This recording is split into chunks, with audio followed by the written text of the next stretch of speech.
STEELE for FLE. Brian Steele, State versus Riley. There you go. There you go. There go my man, Brian. Okay. Good morning, counsel. Mr. Jones, you may proceed when you're ready.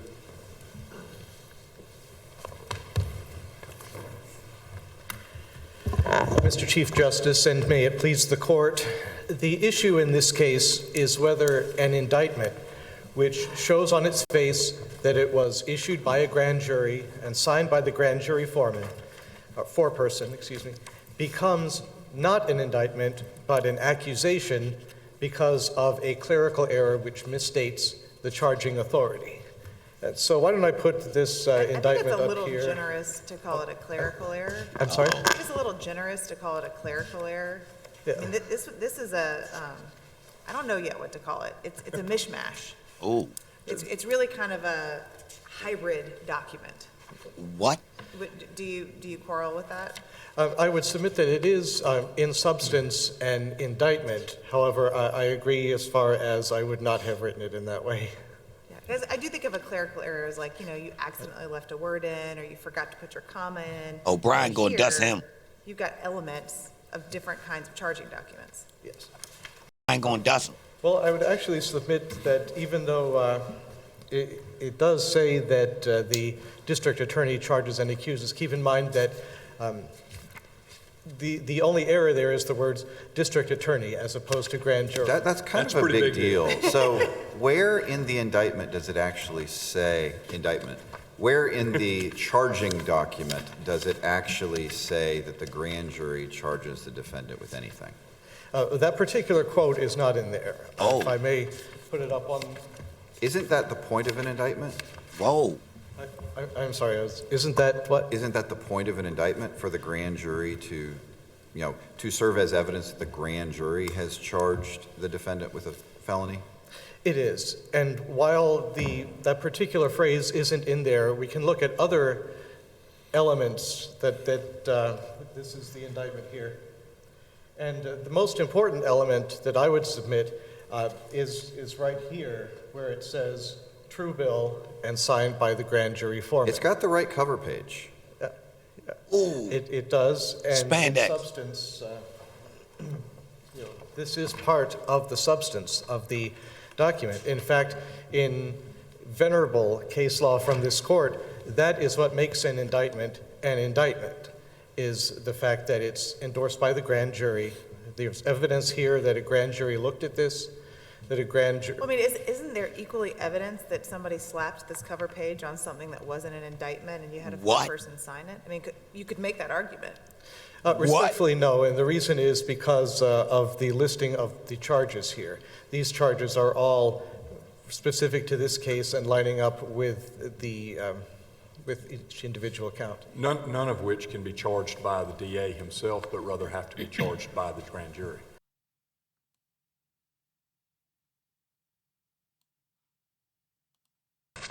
That this grand jury did not meet? I mean, is there any evidence that there was an actual defect in the grand jury proceeding? No, there's not. And in fact, we can look at this and see that there is evidence on this next page that the grand jury did meet. And this here where it says the grand jurors, and it lists the grand jurors' names, you can see some are crossed out. The alternates are crossed out. I believe a couple of others are crossed out. And as trial counsel explained at the motion for new trial hearing, what that indicates is that there was a meeting, because the people who aren't in attendance, the grand jurors who aren't in attendance at that meeting, their names are crossed out. So that's 100%, like I buy that 100%. Mm-hmm. Here's the problem.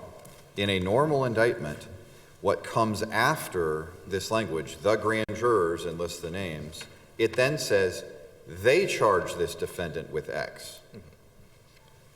Right. It doesn't say that. Right, and I can acknowledge, just come right out, I believe that when you have an unfavorable fact, just come out and deal with it. That is an error. There's no question about that. So we all agree with that. Then the real question is, what do we do with that? Right. Well, the issue really is what kind of an error is it? Is it an error of form or of substance? Counsel, actually, let me ask you this. Is this a factual issue or a legal issue, because the trial court found that the grand jury never charged defendant with any crime. I mean, after hearing all the evidence, the trial court found that. I mean, if this is a factual finding, we review that under the clearly erroneous standard. If there's any evidence to support that, we've got to go with the finding. And so we don't have a indictment in this case if we apply that finding, right? Right. I would submit that that's the trial court's legal conclusion rather than a factual finding, and it made that conclusion based upon looking at the text of each individual count 1, count 2, where it says the district attorney charges and accuses. That was simply its legal conclusion, is that the import of that is that the grand jury didn't charge. The only evidence it considered was this document.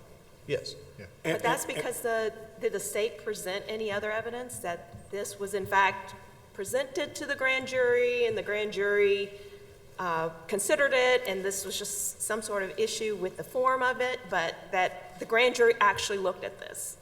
Was there any evidence presented on that? No, Justice McMillian, there was no additional evidence. We've simply relied on the face of the document itself. But the posture of the case before us, forgetting the defects in the indictment, is a partial grant of a new trial based on IAC for failure to file a general demurrer. Right. Correct? Correct. I mean, we look at this through that lens singularly, because that's the only issue before us on appeal, is whether the trial court was correct to grant a motion for new trial based on deficient performance by the lawyer in failing to file a general demurrer. Correct. So is this a question about general demurrers or indictments? Because under a general demurrer standard, we're just trying to determine whether or not could the defendant admit all the allegations contained in that instrument, right? Right. And still be innocent. We all agree that can't be the case. That's correct. So, but that also presumes that there was an indictment, right? Right.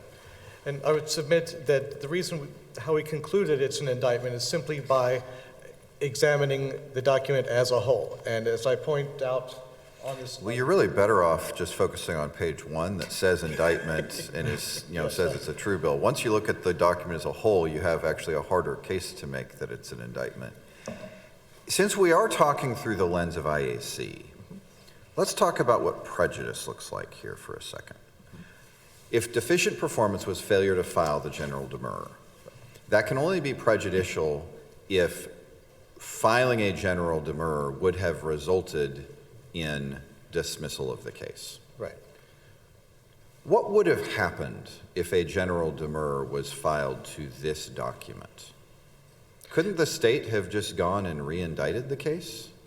Well, the way the ineffective assistance counsel claim was presented, they're arguing that trial counsel was ineffective for not raising the general demurrer after jeopardy had attached. And that is what they're arguing from Mayo and Heath, that the trial court would have been forced to dismiss the case. Dismiss with prejudice? Right, right. And we would submit that that's not true. The trial court would not have had to sustain a general demurrer because... But if the trial court had been required to sustain a general demurrer, then the case is over and there's no curing the defect? Correct, under the case law from this court. But a general demurrer would not be appropriate because a general demurrer deals with the substance of the accusations versus the form of the indictment. And we can take a look, Justice White. Yeah, sorry, I'm really struggling with this point myself because I think I understood your brief to say, look, if you just apply the general demurrer test, this document, whatever it is, it's going to pass a general demurrer because all the elements are there and the law is there. So then my question becomes, well, is this a special demurrer or is it something else? Because it can't be that if you're supposed to bring something in an indictment and you bring it Permissible. Sounds fine, counsel. Thank you. Thank you. Good morning, Mr. Steele. Welcome. Good morning. Really pleased this honorable court. I am Brian Steele, and I have the honor of representing Appalachia. The way I looked at this indictment, when I did not try the case. When I first read the indictment, I don't see the grand jury charging Appalachia. So that concerned me. because the way I understand our law is that we require 16 to 23 people to serve as grand jurors to make a finding on whether the person should be held to be indicted or no billed. So as I went through this, I then raised it as an ineffective assistance because I believed that there's no jurisdiction on certain counts. I believe that every count, there are 6 counts except for count 5, have no jurisdiction. So counsel, I understand your cause for concern. Do you have any evidence or really belief that the grand jury did not convene as to these counts? There is no evidence that they did convene on the counts at all. Is there any evidence that they didn't convene? The only thing I have is the indictment, where the grand jury, to me, ratified or true billed the fact that the former district attorney of Fulton County charged counts 1 through 6. That's how I looked at it. And we can call it, this court can call it a complaint, an information, an indictment, accusation. I don't believe the name matters. So what do you make of sort of the first page and a quarter? The first page and a quarter of the document looks in form like I would expect an indictment usually to look like. It says indictment, it has the counts, it says true bill, it's signed by the foreperson, and then it appears to list grand jurors. What do you make of that, and what should we make of that? I agree with what you said. That goes to form. And it's not signed by the DA on the first page, which I think it would have to be if it were an accusation. Is that right? At the end. And why wouldn't it be form having the language of the DA included if it's form for the other? Because it's the person, you always taught that it's the individual counts charge the crimes, not what's alleged on page 1, as Justice Peterman was alluding to. It's what's actually charged, and all those counts are charged, and I believe that's the substance, by the district attorney. So what says you about the part that shows that the foreperson of the grand jury signed it and said true bill, and then the names are crossed out? Does that have any significance? Not really. I feel like, from a reader, that those grand jurors ratified that Paul Howard, the former district attorney, is making a statement, but that doesn't mean that they ratified it on their own. What is the significance of the word true? Is that a synonym for charge? I mean, what does the word true mean on that front page? And then signed thereafter by the foreperson. True goes back to when we had indictments, and it was either going to go forward as a true statement on the charging document, or no, it's not going forward. So to me, I don't put much emphasis on it because I'm wed to, and if I'm wrong, I apologize, but I'm wed to the counts. Because you always taught me that's what matters. Now, there are 2 cases I'd like to bring to the court's attention that were not written in the briefs that I think may, the Court of Appeals, I understand they're not binding, but I think they're important to the court. One is Campbell, or may be important, CAMPBELL versus State. It's 294 Georgia Appeal. 166, it's a 2008 case. I actually did that case in the Court of Appeals of Georgia. I represented this gentleman. In Fulton County, there's a mechanism called a complaint. The complaint is really an accusation. If you look at the complaint and the charges, it's identical to Appley's case. But it says complaint. But what happened was exactly what you were asking on the Honorable District Attorney. The District Attorney, I filed a demand for a speedy trial on the complaint. So it's a little different, but under 17-7170. And I said that's an accusation, so it's a charging document, so it runs. The district attorney then presented evidence that the court accepted, the trial court accepted, and the Court of Appeals, and said, this complaint is a placeholder. It's solely to get a person who is arrested before a magistrate judge to get bond. It is never intended to be a charging document. So I want to point that out to the court because it may seem bad for me, but I'm just, I have to tell you all the opinions that we have. So I just wanted to let you know, but I believe it's different. Another case which I found fascinating is Pearson, P-E-A-R-S-O-N, versus State 258, Georgia Appeal 651. It's in Division 2. It's a 2002 case. It's 574 Southeast 2D 820. It's in Division 2, like I said. I think it's closer. So this is Newton County. It's a multi-count indictment, 20 counts. The first count says everything that you would expect to see, that we always see, typically, I shouldn't say always, but 99+% of the time. Grand jury's aforesaid charge and accused Mr. Pearson. Kidnapping, bodily injury, kidnapping, hijacking, armed robbery, etc. Count 1 is perfect. But count 2 through 20, the prosecutor is charging. So I would say it's an accusation. But what the Court of Appeals found was they said, listen, the grand jury charged count 1. The grand jury, or Mr. Pearson, pled not guilty to the indictment. It was called an indictment on every single page of the proceeding. So that you may think is bad for me, but I wanted to raise it for you. I don't think it's necessarily bad because I wouldn't be here if it said that the grand jury charged anyone. And in Pearson, the Court of Appeals said that does go to form because we have the grand jury meeting, we have the grand jury charging, and then counts 2 through 20 go to form. So if you find that interesting, I just want to raise it to you. But I think it's distinguishable because I don't have a grand jury charging appellate.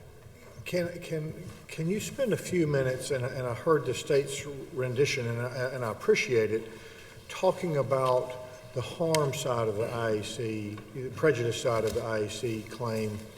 I understand the argument that, well, if you had filed after jeopardy attached, then you'd get dismissal and you'd have, with prejudice. Can that be the right standard? Yes. So then tell me, if a demurrer was filed before jeopardy attached, would that be an ineffective assistance of counsel? If a demurrer was filed before jeopardy attached, If in this case, yes. if in this case no this document's returned, Yes. and you file a demurrer on that day, the day the indictment is returned, and the indictment or purported indictment is quashed, wouldn't that be ineffective assistance of counsel? Absolutely. Because you should wait for jeopardy to attach. Yes, that's what you taught us in Heath. I mean, We taught you that? Listen, you can do whatever you want, but that's what, in Heath. Well, I mean, look, in all seriousness, it sounds like, typically, diligent attorneys raise claims that are advantageous to their clients. And if you have a defective charging instrument, it is not unreasonable to raise your hand and say there's a problem here. Your point is, if you say it at that early stage, it's just going to get fixed, and you're going to move on. The contrary view is a little bit of gamesmanship. And is it ineffective to not engage in gamesmanship? I don't know. That's a little bit of a trickier question. I think it's, please, if I'm wrong, I apologize, State versus Wilson, there's a footnote, I believe, by Judge, I'm going to tell you Mickle, but I may be wrong, but Michael, but where it says, this is gamesmanship, and then that's been corrected. This is proper lawyering. So if you don't wait until jeopardy attaches, then this is clearly, to me, a jurisdictional problem. The trial court had no subject matter jurisdiction over appellate, except for count 5. And if I'm right, and if this court agrees, I've made it known, I believe that under statutory, not constitutional double jeopardy, I believe that all charges should have been brought at the same time, and therefore there's a reasonable argument, obviously courts would have to decide, everything's barred. But, as you taught me under Strickland, the second prong, the prejudice prong, is the outcome of this trial. The outcome of this trial. And if you wait till jeopardy would have attached, the outcome of this trial would have been different if it would have been raised by... Mr. Steele, can we move to the deficiency part of IAC? I guess if you put yourself in the shoes of trial counsel in this case, I know you weren't, and maybe if you were, we wouldn't be here right now, but what argument would you make? You'd make it after jeopardy attached. What argument would you make here? What case law would you rely on? And do you think you'd be able to do so clearly enough that it would have been unreasonable not to make it, right? I mean, we've talked about sort of these different cases, nothing quite on point. I'm getting to the question that I asked your colleague on the other side, which is there something here that was clear enough that it was unreasonable not to have phrased it? Justice Pearson, I don't find this to be so novel. I mean, you read the indictment and you see a murder case You could go back to Thornton and Weatherbed, and the district attorney charged it. This is not. But you got, I mean, you have a very clear case on if it's not an indictment, then you succeed and it's dismissed.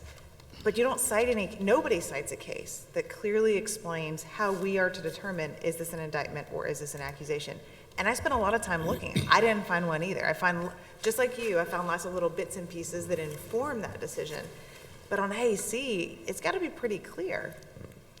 You know, you're the court, but you read count 1, 2, 3, 4, and 6, not 5.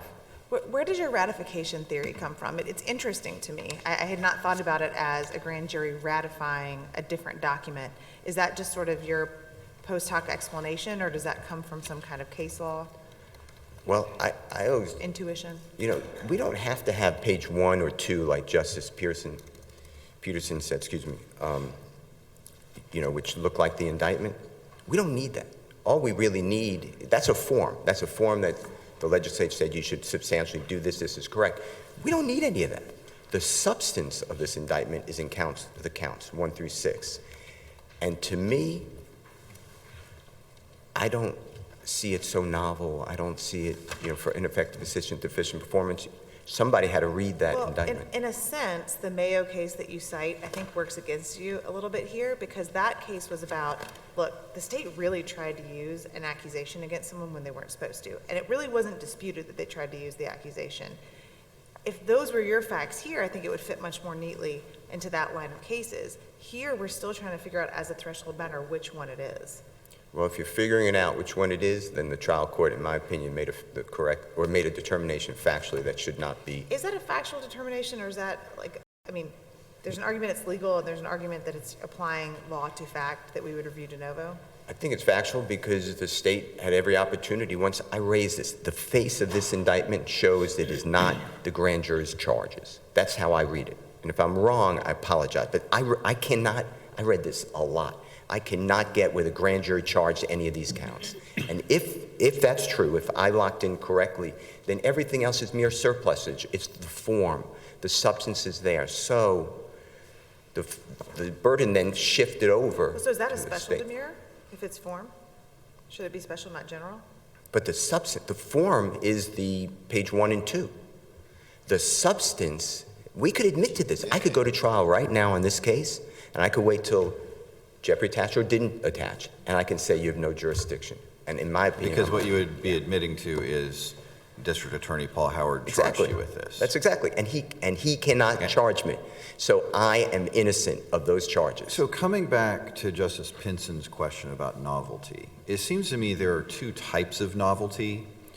One is you've come up with a brilliant new legal strategy and legal argument that nobody has ever thought of before. And IAC deficiency doesn't attach to failure to come up with a new novel theory nobody's thought of before. But there's another kind of novelty, and that is somebody made an error below that is so obviously an error that nobody has made that error before that resulted in a published opinion. And it seems to me that when you're in that category of novelty, that's not a category of novelty that precludes deficient performance. This was not novel. I mean, this court reads indictments all the time. You would not have read it but one time to realize this is very wrong. I mean, this was not novel to me.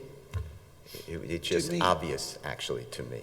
So once I realized that this is not an indictment, we could have dressed it up, call it a contract, call the first 2 pages a contract, call it a novel. It doesn't matter what you call it. That's the form. The substance is that the district attorney charged crimes that jurisdictionally the district attorney should. So everything about the grand jury is just form in your mind? It has no significance? And a type thing, and the grand jurors, they said, Paul Howard, excuse my language, the former district attorney, found this, and they wrote true, and it got stamp filed. And if that's true, then this is an accusation. And an accusation is a charging document, except for these crimes, certain crimes. Thank you. Thank this honorable court. Thank you, Mr. Steele. Mr. Jones?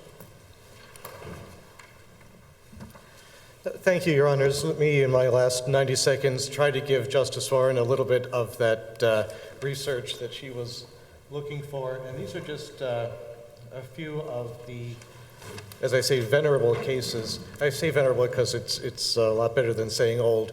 They're still good law. What I have starred here, Barlow and Williams, the real entry which is necessary to give the paper authenticity as an indictment by the grand jury is the endorsement of that action upon the paper signed by the foreperson of that body. And here are some other examples of omissions which are stated in the statute as being part of the form, which are not. Do any of these cases include not just an omission, but an affirmative statement that the person charging the defendant with the crimes was not the grand jury? Right. This is not necessarily, this is not an omission. The point is that the fact that the phrase, the grand jury charges and accuses, is not a magical phrase that has to be in every charge. If the indictment as a whole is obvious what's happening, I don't think that it's appropriate for the court to just regard some text as just fluff and irrelevant, and that's just picking and choosing what part of the indictments. We look at the indictment as a whole, and everything about this indictment, other than that error, says that the grand jury is the one acting. Thank you, counsel. We appreciate the fine argument. We'll have a decision for you as soon as possible, counsel. Thank you. All right, that's it. Yo, let me know what you think. Up, they damped up. Let me know what y'all think. Shorty late. She come in late. Damn, what kind of door was that? Damn. Yeah, it's Madam Clerk, you'll sophisticated please over here, call the y'all. next case. Now, Brian got to hurry up and get down to the other court. S24A0910, Straight Emmanuel up. Kevin Let me know what you Harris think in the versus comments, State. man. Brian Jake do a good Shapiro job. for appellant.